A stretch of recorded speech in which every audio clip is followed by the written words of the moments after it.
frankwarren.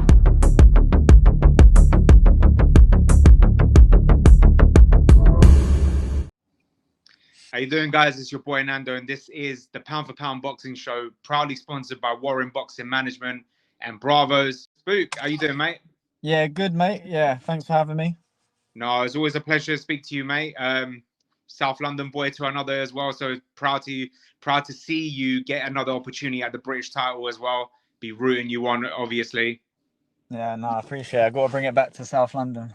That's it, man. Let's talk about that. Ashley-Lane, 22nd of March. Your call live on TNT Sport. How you feeling about this fight, and how's camp going? Yeah, camp's going well. I'm training hard. I'm leaving no stone unturned. So I'm just making sure the best me turns up on the night. So I'm looking forward to it, man. Of course. It's coming up to 2 years since your first opportunity at the British title with Mark Leach. That was different because super bantamweight, you're now back at bantamweight for this fight. What's so different about this Chris Bourke now on the 22nd of March compared to 2 years ago, despite the weight change? I think, obviously I've matured more as a fighter, more as a pro. I've got more rounds under me. And, it's been a frustrating time. So I've been calling for the British again for a while. So I'm just grateful I've got the opportunity again.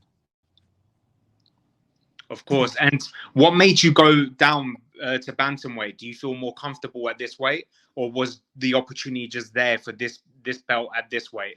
To be honest, I just felt like I was making super bantam a little bit too easy, and I knew I could make bantam. So I thought, there's a few more opportunities for me at bantam. I want to sort of clean up this division, and then I'll probably go back up to super bantam.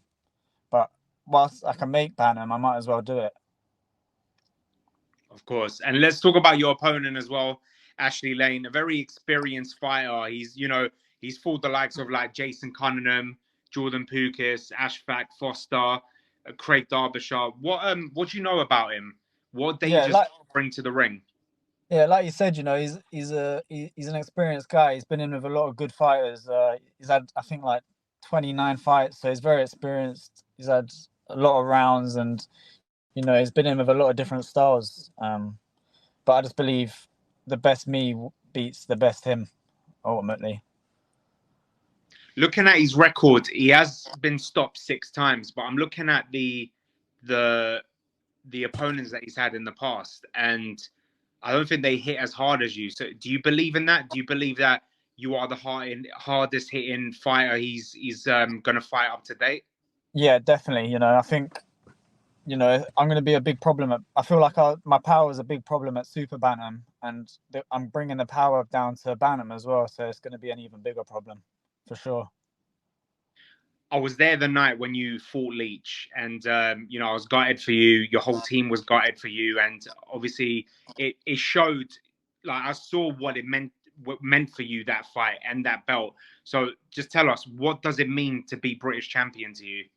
Yeah, well, the British title is a very prestigious title, and a lot of great fighters have had that belt. And it's not only that, you go in the history books and you're part of history. So for me, that's a big part of it. I just want to be another name that's had that British title, and ultimately, it's another step towards the dream of getting a world title shot.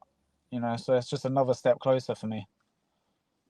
What does it mean to you as well that being promoted by such a legendary promoter like Frankwarren, and also the fact that he still believes in you as well, and your headline and your call? What does that mean to you that he believes in you? Yeah, I appreciate it a lot. I think obviously after the Leach fight came out, like with the issues I had in the fight with the hand and the nose and stuff, and I think since that I've had 3 boys with winning records that have come to win, and I've stopped 2 of them. So I've proved I'm still a force to be reckoned with, and I'm just very grateful to be headlining a great show, and getting that British title. Brilliant. Obviously, Chris, you know me. I'm not one to stir things up. So obviously the focus is Ashley-Lane, but I just want to bring up 3 fights for you. Potentially, you winning can set up these 3 fights. I just want your opinion on these fights. Would you welcome them, and how much would they excite you? You holding the Lonsdale belt, and what they can bring to the table for you, because you will hold all the chips as well for some of these fights. The first one will be Thomas Asomba. He holds the EBU title. How big would that fight be, you versus Thomas, for the EBU and British title on the line?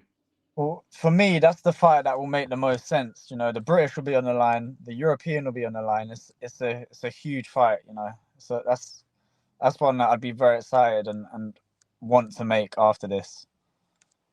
Do you think Frank Warren will be interested in a fight like this? I think both parties will be interested. I think Asomba's team will be interested, and obviously my team will be definitely interested.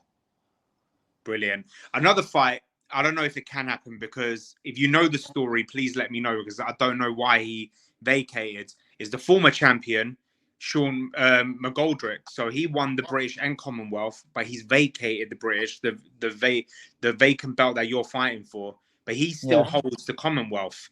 So if he's still in the bantamweight division, would you welcome a unification for your belt and his for the Commonwealth? Yeah, definitely. You know, obviously I've got nothing against Sean McGoldrick, but I've been calling him out for ages because he had that British title, and you know, he's vacated it, so now we get to fight for it. But ultimately, yeah, there's another title on the line, so it would, as long as like everything makes sense financially and stuff, why not? Do you know what I mean? It's another title. He was a former British champion, so yeah, it's another good fight, like you said. Now, the final fight I want to bring up, and I know this is going to make you happy as well, and I know you will not turn this down. Prince Patel versus Chris Bourke, IBO World title at the Den. What do you think about that? Oh, come on, at the Den, that's the cherry on top. Yeah, obviously, you know, it's an IBO World title, it's a world ranking, and yeah, you can't say no to that. It's a good fight. Now, I know, obviously, look, Prince is a nice guy and all, but so many promoters and management have said that he's difficult to work with, in a sense of he demands a king's ransom to fight here in the UK. So do you think Frank Warren can make it happen? Because that's a huge fight there, especially for your career, to become world champion. I know the IBO is not recognized, but it's an iconic belt. So many legends have held it, and in my eyes, you hold that belt, you are a world champion, because you can't be undisputed without that belt, in my opinion. Well, listen, if he's asking for too much to fight in the UK, let's get it on a Saudi card. Why not? You know what I mean? I'm sure they'll happily do that. 100%. And we all know now, you know, Saudi's becoming the home of boxing, and so many big, you know, cards are happening out there. Obviously, the Usyk Fury card is already filled up, but if Fury wins that and we end up getting Fury and the winner of AJ Ngannou in a unification, then, you know, why can't we have Prince Patel and Chris Bourke for the IBO World title? Exactly, why not? So like you're saying, it's a great fight, so I don't see either of us. Well, I know Prince wouldn't turn it down, obviously I wouldn't turn it down, so it's a fight that could be made for sure. There's one more fight, but I haven't written it down because I wasn't sure if you were willing to go up back to Super Bantam. But at the beginning of the interview, you did mention that.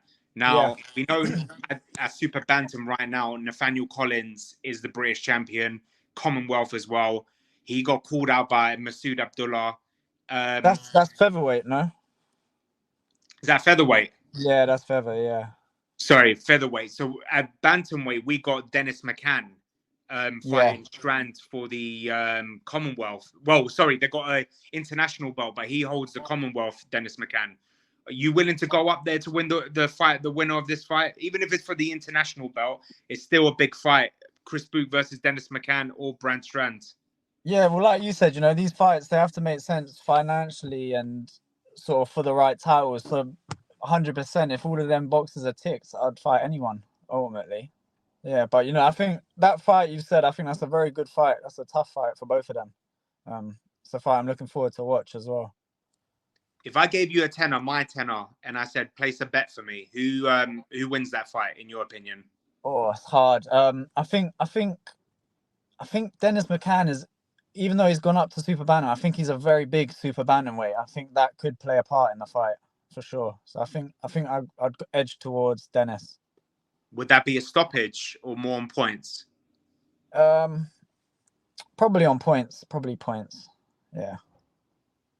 I wanna ask you about a close friend of yours as well, Denzel Bentley. Obviously, he lost the British title against Nathan Heaney. You know, anyone that's watched Denzel Bentley before knows that wasn't the real Denzel that night. Not taking anything away from Nathan Heaney. He lived his dream and he won the British title with an amazing performance that night. But how's Denzel doing, and what can you see next for Denzel? Yeah, you know, obviously it was a bad night in the office. But he's back in the gym. He's training hard, and I think he's ultimately just waiting for another date and another title. Really, he just wants to get back in there and get back on that winning streak. Yeah, so I think he's just waiting to see what's offered. Do you think he's moved on from the British? Like, he wouldn't want to regain that? Do you think he wants to go for more like European and get the mandatories for world titles now? Well, personally, I think he's already proved himself at British. You know what I mean? He's won it twice. He's defended it several times. You know, I feel like the British should almost be a step back now. He might as well move forwards and, like you said, maybe the European or get some international titles and get his world ranking up like that. Before I let you go, Chris, I know you don't want to talk about this, but Millwall's relegation battle this season. I know, like, every season you're in the playoff position, and this year hasn't been a great season for them. Even though a good win for you guys on Saturday against Watford, you're sitting 18th, but the points are so close right now with the relegation battle. I think, is it Stoke at the moment that's in there? So, first of all, what's gone wrong for Millwall this season, and what can they do right now to save themselves? I don't know, man. It's just sort of, like you said, it's just been a bad season. But you know, they've got a new manager, and they've it's almost like they've flicked a switch. They're turning up. They've won a couple of games now, and hopefully, they just need to keep that momentum and work together ultimately, and just get them points. Of course. Yeah. If they do save themselves, what do they need to do next season to get themselves in that playoff again? Do they need new players? Do they need to get young players through? Yeah, I think it's a bit of both. You know, they need maybe a few new fresh faces, but I don't know. It's just weird because with Neil Harris back, they sort of seem like a bit of a different team. It's like they're hungry again. So maybe it's a little bit of a mental thing as well. It's a hard one with football because obviously there's so many people. It's not just a one-person sport, so it's hard to pinpoint it on one thing. But I think maybe a few fresh faces, and believing in the. I don't know. It's a hard one. Yeah, I think Neil Harris is good to be backed personally. Well, I hope for your sake and the fans' sake, they save themselves and they go back to where they were before. You know, fighting for that playoff and finally get back into the league. Yeah. Chris, before I end this, you're fighting Ashleylane for the vacant Bantamweight title, 22nd of March, live on TNT Sport at York Hall, the iconic York Hall. What's going to happen? I think it's going to be an exciting fight. He comes forwards, I come forwards, both throw big punches, and I think at the end of the night, it's going to be whether it's points or a knockout, a Chris Bourke win. So I'll be happy with either. So you saying end the new? Oh, 1,000,000%. Yeah. Would you say that this is the road to the IBO World title? I think if that's a fight where Prince is happy with, if he's happy with the money, I think that's a fight he won't say no to for sure. And it's a fight, to be honest, it's a fight that will get people talking because he's obviously a big character. People know I'm a good fighter, so I think, you know, it's a fight that would generate a lot of interest as well. Brilliant. Chris, I'll be there that night. I wish you all the best of luck for that night. May the best man win, and we'll catch up soon. And thank you for taking your time to speak to us today. Nice one. Cheers, mate. Thank you very much. Take care, mate.